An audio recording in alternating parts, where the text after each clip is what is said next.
Hi guys, I'm getting ready to read chapter 4 to you. If you'll remember, Allie got in trouble in school because she accidentally gave her teacher a card that was a sympathy card, and she missed the bus and had to walk home. So that's where we start in chapter 4. If you haven't figured it out yet, Allie can't read. So that's why she is always getting herself into trouble, and she doesn't want to admit it to anybody. Chapter 4, Bird in a Cage.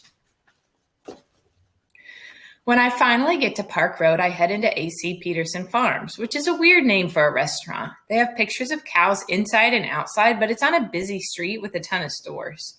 I wonder if there's a restaurant somewhere in the middle of nowhere named Crowded City. My mom's waiting. "Where have you been? I've been worried sick," she says, wiping her hands on her apron. "I missed the bus and had to walk."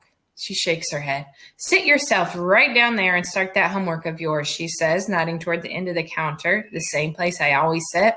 "A place where she can keep an eye on me," she says. "Anything you want to tell me?" She seems tired. "They called you, didn't they?" I ask. "Yes. I don't know why you would do such a thing, Allie." She sounds sad instead of mad, which is worse, I think. There's a tray full of glass sundae dishes filled with brightly colored ice cream. Strawberry, pistachio, black raspberry, pink, green, purple. I like the colors next to each other and wonder what kind of impossible things I can draw about ice cream. Maybe melting rivers of it. And a man with a cone-shaped head sitting in a banana split dish, rowing with a spoon. "Allie, are you listening?" "Oh, sorry," I mumble, pushing off the floor with my foot to spin on the padded stool. I just don't know what to say anymore. My mom's boss looks at her over his glasses. She drops to a whisper. "Just do your homework. We'll talk at home. And please, no spinning on that stool." "I'm sorry, I am. I really thought Mrs. Hall would like that card." "How could that be?" she says as she picks up the tray of ice cream and moves away. I pull out a book and open it, but the letters squiggle and dance. How are other people able to read letters that move? So instead, I stare at the steaming liquid dripping into a coffee pot and start thinking of steaming volcanoes and dinosaurs standing around drinking coffee, staring up at the giant meteor soaring through the air, commenting on how pretty it is. And I think about how lucky they were that they never had to go to school. I grab a napkin and begin drawing them for the sketchbook of impossible things. Soon, my mom's brown and white checkered apron is in front of me. I look up. I swear it. I didn't know it was a card for dead people. "It's a sympathy card," she says, "and it's not for the people that die. It's for the person that miss the person that died." "Well, don't you think the dead person deserves a card more than anyone?" And she laughs. She leans her elbow on the counter and lifts her other arm to put her hand on my face. It's warmed, and I'm so relieved that she isn't mad at me. "You're funny, you know that?" Then she pulls over the napkin with the dinosaurs holding coffee cups. "What's this?" "Just an idea I have for the sketchbook of impossible things." She stares at it. "Aw, your grandpa knew you were talented, and he'd be so proud of how hard you're working on your art. And he would love that you named your sketchbook after Alice in Wonderland. He had such fun sharing that book with you." She looks up at me, just like he shared it with me when I was young. Alice in Wonderland, a book about living in a world where nothing makes sense, made perfect sense to me. "I miss Grandpa," I say. 3 words that hold sadness like a tree holds leaves. "Me too, sweetheart. I miss how he'd move from place to place with us whenever Dad got stationed somewhere new or deployed. It's weird to think he doesn't know that we've moved again." She taps the end of my nose. "I don't know, sweetheart. I think he knows." Just then, voices I recognize come through the glass doors. It's Shay and Jessica. When I turn around, Shay says, "Well, look who's here. It's Allie Nickerson." They know my mom works here, and they've seen me here before. So I figure it isn't a coincidence that they're here now. "Allie," Shay says, "you never came back to class. We were worried about you."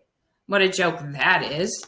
I turn back around while they whisper. Then Jessica asks, "Why don't you come sit with us?" Her voice reminds me of a pin hidden inside a candy bar. My mom motions with her head that I should follow them. "Go ahead, sweetheart. You can take a break." I give my mom the please just stop eyes, while Shay mimics the word sweetheart in a baby voice. I guess my mom didn't hear because she whispers, new friends would be good, Allie. It wouldn't hurt you to at least give them a chance. Someone comes to seat them, but Shay asks, can we just sit at the counter? Great. Once they sit, there are 2 stools between them and me. My mom leans in and whispers, why don't you move down and sit with them? They're reaching out, Allie. Reaching out with a bottle of poison. I think back to one of our apartments where the landlords kept llamas in their field. I love them, but Mom said they smelled. I whispered back, it's more likely that you'd buy me my own pet llama than me sit with them. She half smiles. What shall we name the llama? I squint and shake my head. She makes that exasperated sound. Sorry, guys. So stubborn. Shay and Jessica stare at us like 2 cats watching birds in a cage. My mom takes her pad out and walks over to them. Hello, girls. What can I get you? Jessica orders strawberry ice cream. But when Shay orders chocolate, Jessica tells my mom, oh, that sounds good. I'll have chocolate instead. I roll my eyes. Typical Jessica. As soon as my mom is gone, Shay asks, so, Allie, I look over. Why would you give Mrs. Hall that card? That's like really mean.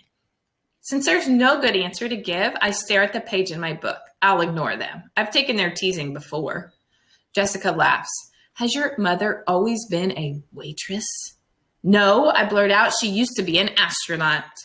They break into laughter and, over near the kitchen, my mom smiles. She thinks I'm bonding with them. My father, Jessica begins, owns his own flower business, and he says, Shay interrupts, Allie, maybe you can be a waitress when you grow up. But can you read the flavors of ice cream for me? I'm having trouble. She points up at the slow-turning cube hanging from the ceiling that lists the flavors on each side. The movement makes it even harder to read. I feel my face get hot. Oh no, do they know I can't read? As they laugh, I remember how I had to read aloud last year when I first got here. I knew I shouldn't have, but some stupid voice in my head sometimes says it will be different this time, and I try. And I always fail. That day, I read that macaroni can swim up to 20 miles an hour. It was supposed to be a manatee. The class laughed, of course, but so did the teacher, so I tried to pretend I had done it on purpose. I get up, walk behind them, around the corner, and into the back room. I'm not supposed to be back there, but it's the only place they can't follow me. I step behind the tall metal shelves with cans of pickles and ketchup and relish that are bigger than my head.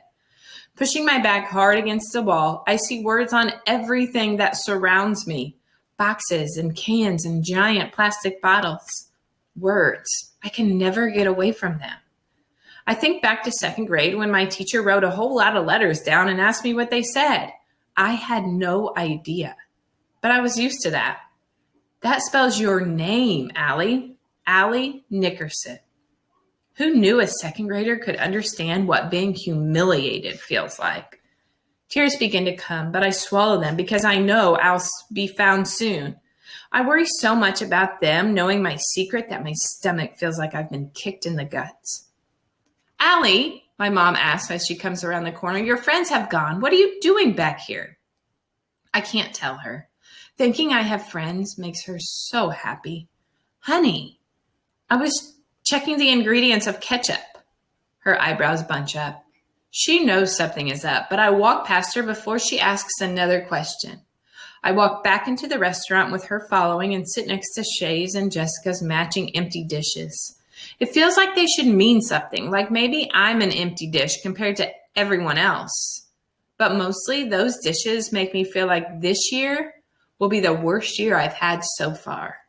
And that's really saying something. Tomorrow's chapter is called Silver Dollars and Wooden Nickels. Bye, guys.